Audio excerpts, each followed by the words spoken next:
En medio de esta situación tan caótica que vive el país, podemos ver no solamente una crisis social, sino también vemos una crisis espiritual. Es por eso que debemos acudir a tomar las armas espirituales que el Señor nos ha dejado en su palabra. Para ello vamos a acudir al escudo de la fe. Efesios 6:16 nos dice: sobre todo, tomad el escudo de la fe, con que podáis apagar los dardos de fuego del maligno. Quiero que pongamos este tiempo delante de Dios, pidiendo su dirección y pidiendo su voz que nos hable a nuestro corazón. Hermoso Padre Celestial, gracias te damos, mi Rey Santo, por esta oportunidad, este privilegio, Señor, de venir aquí, Señor, a escuchar tu preciosa palabra.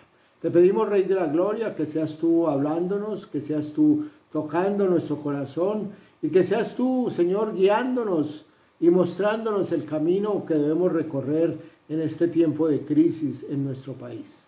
Oramos por nuestro país, Señor. Oramos porque tu mano poderosa se pose sobre nuestro país y acabe este tiempo de crisis, Señor, en el cual estamos viviendo. Te alabamos, Señor, te exaltamos y dejamos esta palabra delante de ti, Señor, para que tú nos enseñes en el poderoso nombre de Cristo Jesús. Amén y amén.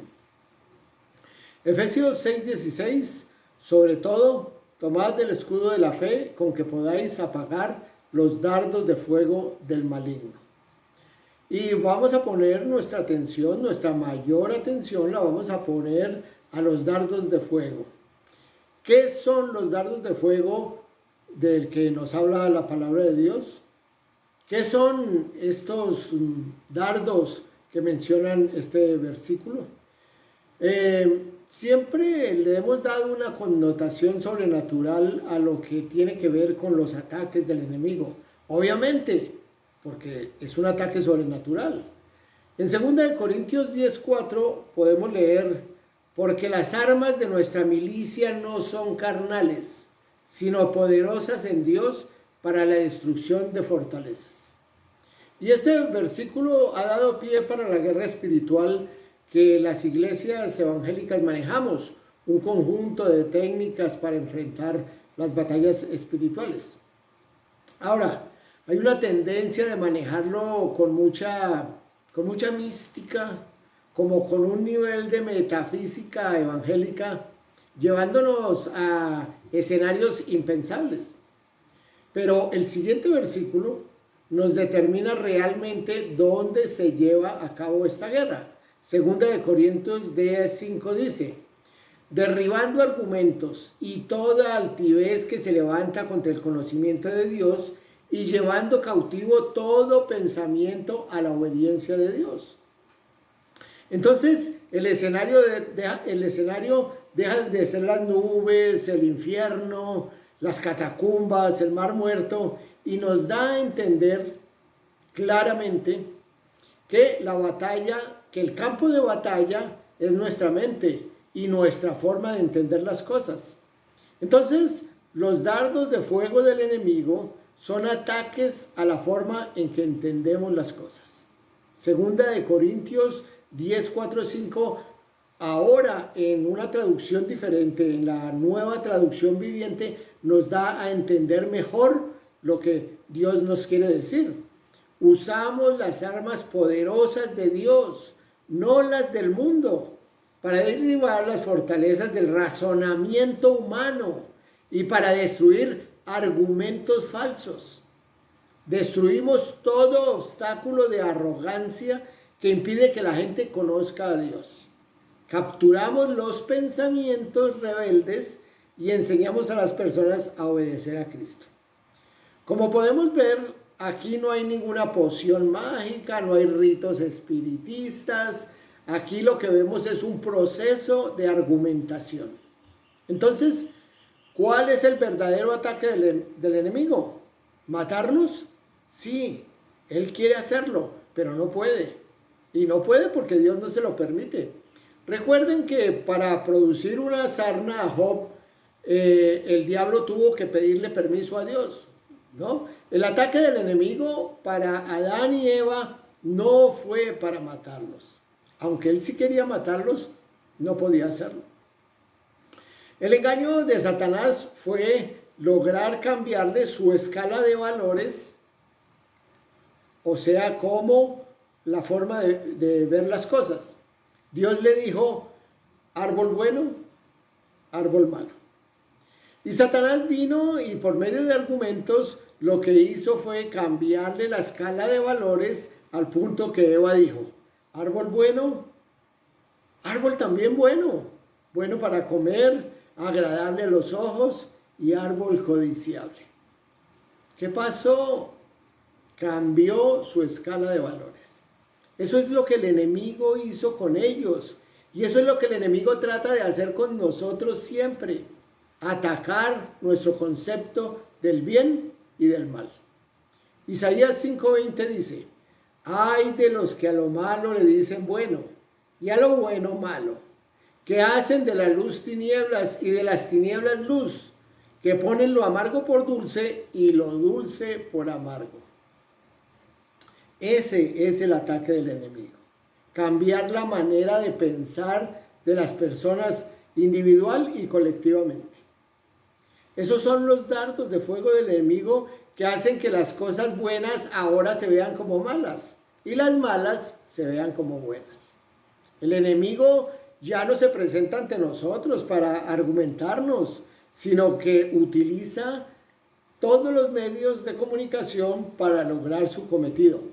Prensa, radio, televisión, películas, realities, redes sociales, moda, deporte, cualquier medio que afecte nuestros sentidos.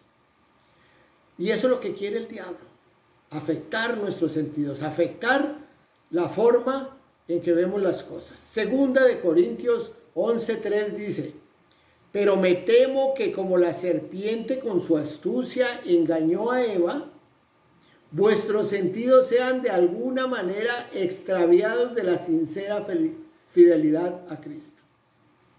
Y en la traducción lenguaje actual lo vemos más claro. Dice, pero tengo miedo de que les pase lo mismo que a Eva, que fue engañada por la astuta serpiente. También ustedes pueden ser engañados y dejar de pensar con sinceridad y pureza acerca de Cristo. Entonces, para la actual sociedad tolerante y arrogante, que no tiene ideales fijos, para esta sociedad que tampoco tiene una clara división entre el bien y el mal, pues existe una técnica que permite cambiar la actitud y la forma de ver las cosas consideradas totalmente inaceptables y verlas como aceptables.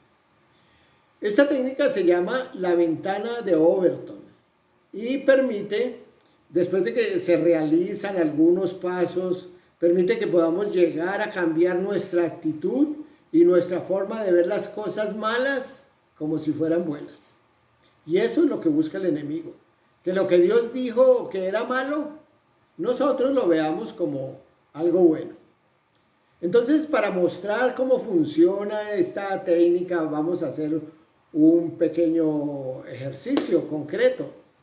Aplicaremos esta teoría a un tema delicado que ya está algo avanzado dentro de nuestros conceptos, dentro del concepto de la gente, y es el aborto. El aborto que ha pasado de ser un crimen, un asesinato, ha pasado a ser un supuesto derecho para gran parte de la sociedad. Entonces, el primer paso de esta técnica va a ser de pasar algo impensable a algo considerable. Una pregunta, ¿ha pensado usted alguna vez en casarse con su mascota? ¿Con su perro o con su gato? ¿O ha pensado alguna vez en comer carne humana? Espero que la respuesta sea que no. Es algo impensable, es algo inaudito. Pues bien, el primer paso es poner el tema sobre la mesa. Es decir, es sacarlo a la luz pública. Y en esto juegan un papel muy importante los medios de comunicación. Entonces, el tema es promocionado, se le dedican grandes espacios para su publicidad, se contratan grandes estrellas de la farándula para impulsarlo. En el tema del aborto, pues tratar de justificar la muerte de un inocente, de un indefenso en el vientre de su madre, pues no es una tarea fácil. Y para modificar esa apreciación que tiene el ser humano en general y amparándonos en esa libertad de expresión que tenemos en nuestro sistema democrático, pues se van a utilizar los medios de comunicación y también vamos a utilizar ese medio científico para así expresar que el feto no es un ser humano, que no es una persona, que es un embrión simplemente, para evitar precisamente eso, para evitar llamarlo un ser humano. Además, pues el aborto se puede justificar porque hay ciertas cosas como por ejemplo que el embarazo fue producto de una violación, o que el feto tiene una malformación, o simplemente porque yo soy la dueña de mi cuerpo y hago lo que quiero con ella. Entonces, el primer paso, que es ponerlo a la luz pública, ya se dio, ¿no? El tema impensado ya salió al público. Se empiezan entonces a generar controversias y el público se polariza. Unos están de acuerdo, otros no están de acuerdo, y los más conservadores pues van a decir, vea pues, yo nunca había pensado en eso. En este primer paso, lo impensable ya pasó a ser considerado. El segundo paso debe ser de trasladar eso que ya fue considerado a algo que sea aceptado por la gente. Para ello, y sin darnos cuenta, pues hemos venido siendo adoctrinados desde el primer punto por los medios de comunicación, hemos venido siendo adoctrinados poco a poco hacia ese tema impensable, ese tema que normalmente rechazaríamos. Entonces, los medios de comunicación continúan con su campaña mediática en pro de volver aceptable lo impensable. Por ello, por ejemplo, por allá a mediados de los años 70 comenzaron a aparecer en los programas de televisión personajes con diferente orientación sexual, lo cual con el paso de los años pues pasó de ser papeles secundarios a ser las estrellas de las películas, de las novelas. Por eso cada novela tenía que tener su personaje de estos. Liza en Los Reyes o Hugo Lombardi en Betty la Fea.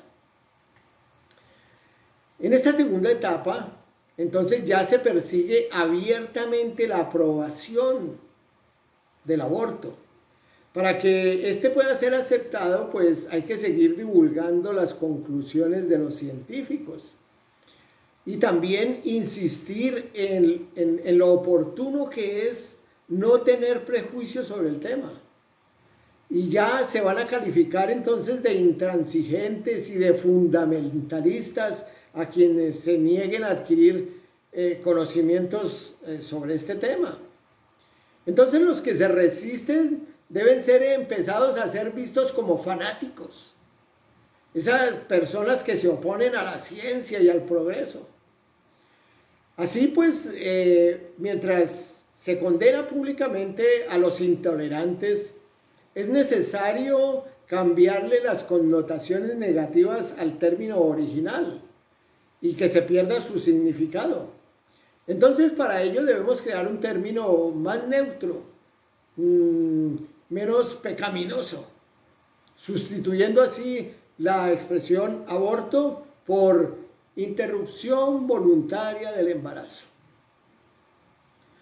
Entonces, el uso combinado de los medios de comunicación y de los grupos de presión, pues convertirán en aceptable más pronto que tarde al aborto como una práctica ya no mal vista. Entonces, después de que hacemos este proceso, llegamos al tercer punto, de lo aceptable a lo sensato. Oiga, sí, pues hasta tienen razón, ¿no? Eso es como sensato que lo hagan. Podría llegar a pensar la gente. Entonces, se continúa argumentando a favor del aborto, de la interrupción voluntaria del embarazo por parte de la comunidad científica, y se dirán cosas como que el número de muertes de mujeres por practicarse abortos en forma clandestina ha aumentado. Entonces, esta sería una razón para legalizarlo. También insistirán en que a lo largo de la historia humana, la mujer que no quiere tener un hijo es imposible que obligarla a tenerlo. Por lo tanto, de una u otra forma, esa mujer terminará abortándolo.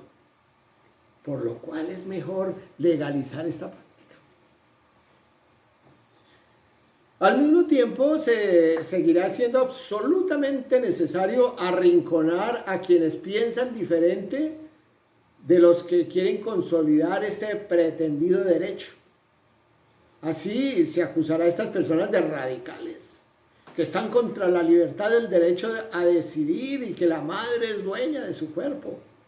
Entonces, para convertir en sensato lo que en un principio era inaceptable, pues lo siguiente sería proponer una medida urgente de despenalización del aborto. Ya despenalizado este crimen, pues el aborto se consideraría algo sensato, algo que cualquier mujer puede practicarse. Y vamos avanzando en este propósito de legalizar el crimen. La cuarta etapa sería volverlo de lo sensato a lo popular. Y algo bien interesante y bien importante en esta etapa es que se empiezan a utilizar los eufemismos. Un eufemismo es una manera de decir algo bonito de una cosa fea. Por ejemplo, a un sitio donde se practica el aborto, pues no le pondrían un aviso como Clínica de Abortos, el último suspiro. No. Le pondrían, por ejemplo, Fundación Oriéntame. O le pondrían Asociación Pro Bienestar de la Familia Colombiana Pro Familia. Y su lema no sería, venga que aquí le solucionamos ese problemita. No, sería, por ejemplo, la Fundación Oriéntame es una ONG sin ánimo de lucro que ha tenido énfasis particular en la prevención y manejo integral del embarazo no deseado. Entonces, lo que se quiere aquí es quitarle ese peso de rechazo que genera el aborto y convertirlo en algo popular. Algo que se puede hacer sin sentir ese sentimiento de que se está cometiendo un crimen. Al mismo tiempo, hay que desacreditar a los que están en contra del objetivo y se les va a tratar como intolerantes, radicales, generadores de odio. En este momento la balanza ya se ha inclinado y se ha inclinado a favor de los que promueven un derecho y en contra de los intolerantes, de los radicales, de los homofóbicos. Es hora de poner toda la maquinaria del poder al servicio de este ideal supremo. En este instante, los organismos internacionales, los gobiernos, los medios de comunicación, secundados por gente famosa, hablan abiertamente del aborto como un derecho humano de la mujer. Se argumentará que aunque existan leyes que lo prohíban o lo penalicen, siempre la práctica del aborto se ha hecho a lo largo de la historia y que ya es políticamente incorrecta y antidemocrática su prohibición. Entonces, este fenómeno se vuelve imparable, es multitudinario. Además, para reforzar su imagen positiva, pues las mujeres que abortan clandestinamente son presentadas ante la opinión pública como víctimas de una sociedad represora que les impide satisfacer sus derechos sobre su cuerpo. Se calificará de machista y de patriarcal toda legislación que dificulte el aborto, ya considerado como un derecho. Incluso van a pedir que esos plazos, esos requisitos establecidos por la ley, pues para que el aborto no sea penalizado, pues sean eliminados, sean quitados del camino pasando a un aborto libre. Se argumenta que los requisitos no son fáciles de cumplir y que limitan sus derechos. Ya llegamos al punto de quiebre. Aquí no hay cómo echar para atrás. Llegamos a la quinta etapa, de lo popular a lo político. Es la culminación del proceso, ¿no? Se ha consolidado todo lo anterior y el Estado, este o cualquier otro, Estado permisivos, ¿no? Legislan a pedido de los grupos radicales feministas, autorizando no solo un aborto libre, sin requisito alguno, sino que si el único requisito es que sea la voluntad de la mujer. Y en esta etapa en la que nos encontramos ahora, pues ya hay muchos países ya han legalizado el aborto. Y en nuestra Suramérica muchos están en ese proceso. Llegamos a este punto donde lo impensable, lo inaudito, lo que no podíamos creer, ahora es normal. La sociedad fue manipulada hasta llegar a este punto. Y no nos dimos cuenta. Venimos en una pendiente descendente, en donde no se ha terminado de legalizar el aborto y ya se está discutiendo la adopción gay. ¿Hasta dónde hemos llegado? ¿Y qué sigue? En Holanda ya se habla de legalizar la pederastia y la relación con animales. ¿Qué sigue? ¿El incesto? ¿El canibalismo? ¿Por qué hemos llegado a este colapso de valores? Según esta teoría, no hay nada, no hay ningún tema extremo, no hay ningún tema impensable que pueda llegar a quedar libre de los efectos de esta práctica, de esta teoría.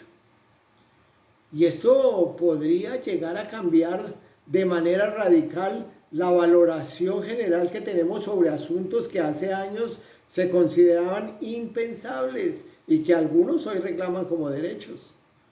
Para esto no es necesario que nos implanten un chip o tener un régimen dictatorial que imponga estas leyes.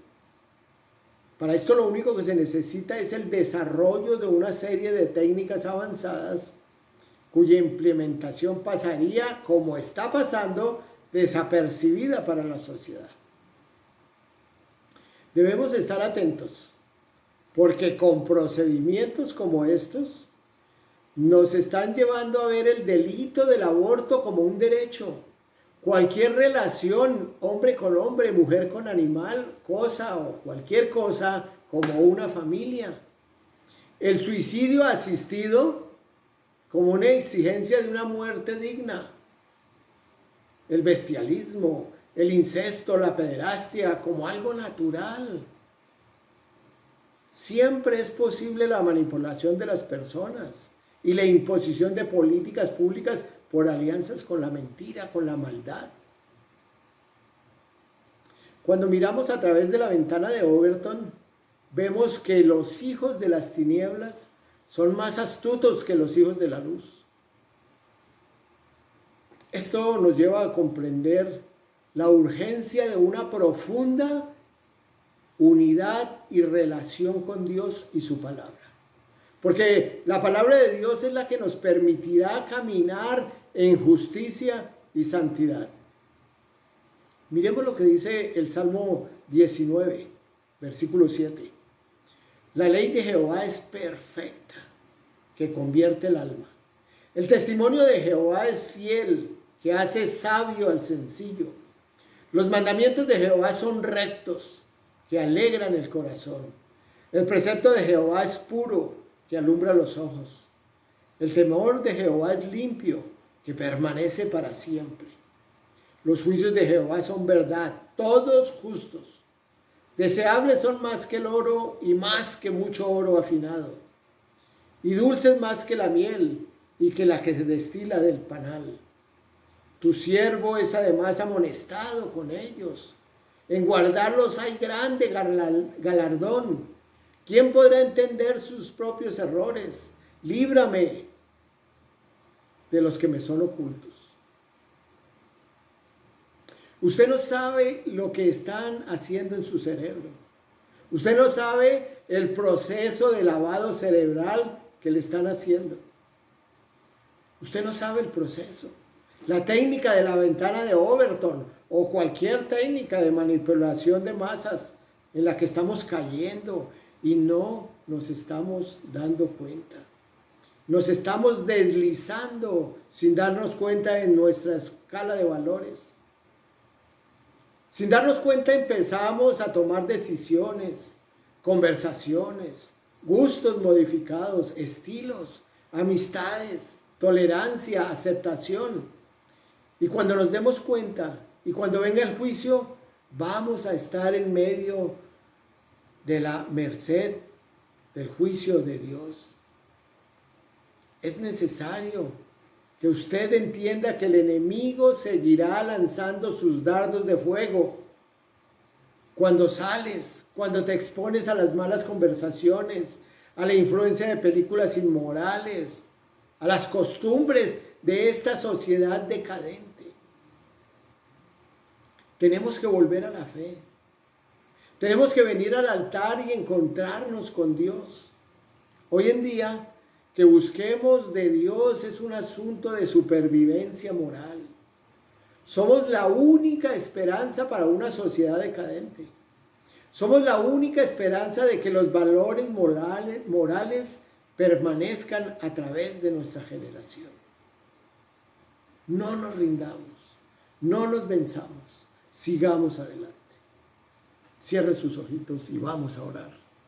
Señor de la gloria, gracias te damos, Padre, por tu palabra. Gracias por esta palabra de ánimo, gracias por esta palabra de precaución que hoy nos traes a nuestra vida. Te pedimos, Señor, que nos des fuerza, que nos dé valor, que nos des conocimiento de tu palabra, que nos des conocimiento de ti, mi Señor santo y grande. Necesitamos de ti, Señor, porque solos no podemos. Ayúdanos, Padre Santo. Ayúdanos, mi Rey. Oramos por nuestro país, Señor, para que tú tengas a bien poner tu mano poderosa sobre este país, Señor. Oramos por el presidente, oramos por las personas que están en el gobierno, Padre, que tú las guíes, que tú les muestres el camino. Y oramos por aquellos inconformes, Señor, que no tienen límites, Señor, para su maldad. Oramos, Señor, para que tú los toques también. Gracias, Padre. Gracias, mi Señor Santo, te damos en el poderoso nombre de Cristo Jesús. Amén y amén. Muchas gracias.